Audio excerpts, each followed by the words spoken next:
Mesdames et messieurs, bonjour.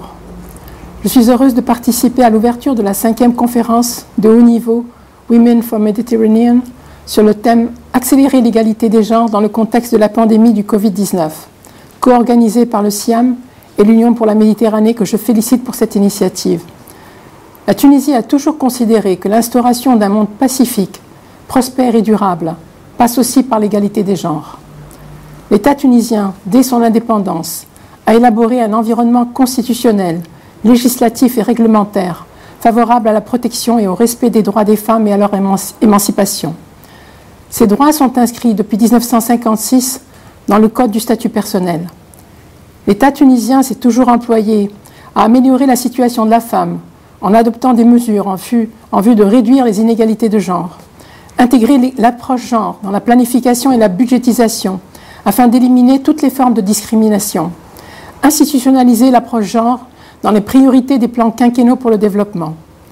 Nos principaux défis se résument dans l'appui aux initiatives économiques des femmes, la promotion de la participation des femmes à la vie politique et la gestion des affaires publiques, la mise en œuvre de la stratégie nationale de lutte contre la violence envers les femmes et les filles, et l'analphabétisme chez les femmes dans les zones rurales et à forte densité de population.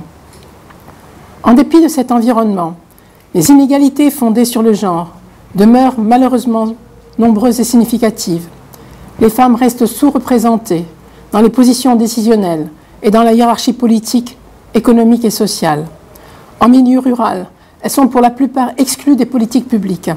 La participation économique des femmes reste faible, avec 25% des femmes en activité. Les inégalités et les discriminations sont généralement exacerbées en période de crise. L'expérience de la pandémie Covid-19 a montré que son impact s'est avéré différencié en fonction du genre. Effectivement, les femmes en confinement voient leur charge de travail augmenter, surtout quand elles font partie des secteurs qui continuent à travailler en présentiel avec une charge de travail domestique plus importante. Fermeture des écoles, mesures d'hygiène strictes, réorganisation familiale. L'impact socio-économique sur les femmes est plus prononcé étant donné qu'elles sont déjà les plus pauvres et que plusieurs d'entre elles font partie du secteur informel et précaire. Une recommandation pour l'avenir. Premièrement, concevoir et mettre en œuvre des stratégies d'intervention qui prennent en compte les besoins des femmes. S'assurer de la participation des femmes aux comités locaux et aux groupes de travail.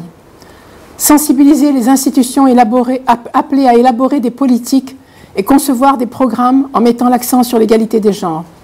Donner la priorité aux micro-entreprises et entreprises gérées par des femmes pour accéder aux prêts, à la formation et au marché.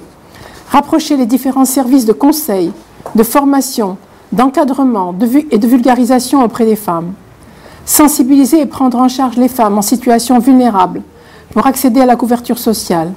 Et enfin, renforcer les capacités des femmes rurales à gérer les crises et protéger leurs biens. Je vous remercie.